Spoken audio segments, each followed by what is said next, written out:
नमस्कार प्रिय भक्तवृंद, आपण जानती कि वर्षरे दुई थर आसुवा एक एमिति नवरात्रि जहाँ गुप्त, जहाँ तंत्र मंत्र साधनार सर्वश्रेष्ठ समय, जार गोटे राति मध्य भाग्य को संपूर्ण भाव बदलाई दे पारे।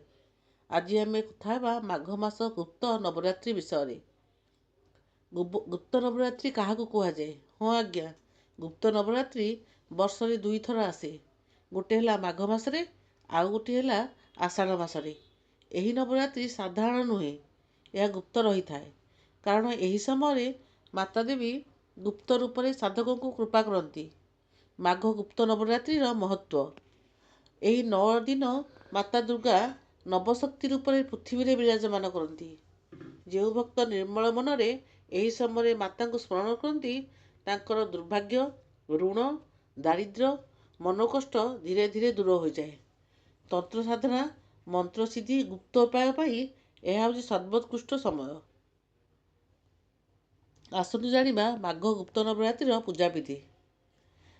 सकाळे स्नान करी हलदिया किंबा लाल वस्त्र परिधान करंतु। माता दुर्गांकर बा कालींकर फोटो स्थापन करंतु। पूजा सामग्री है लाल फूल, धूप, दीप, कुसुम, अक्षत, मिष्टान्न, फल एवं कलश। एसबू सामग्री रे पूजा करंतु एवं ओम ऐं ह्रीं क्लीं चामुंडाय विचे 108 थर जप करंतु। राति 9टा पर गोटे दीप घी दीप जलांतु। माता नाम नहीं मने मने प्रार्थना करंतु। हे माँ, सबु दुख दुर्दशा मोर दूर कर, मो परिवार को भलरे रख। आपण मन में जहाँ भी प्रार्थना अच्छी, जहाँ भी मन दुख कष्ट अच्छी, माता को निश्चय जनातु। 9 दिन धरी यह कले माता कृपा अवश्य मिलिब। प्रथम दिन कला तिल दान करंतु एवं तृतीय दिन गरीब को भोजन करंतु एवं अष्टमी रे कन्या पूजन निहाती करंतु।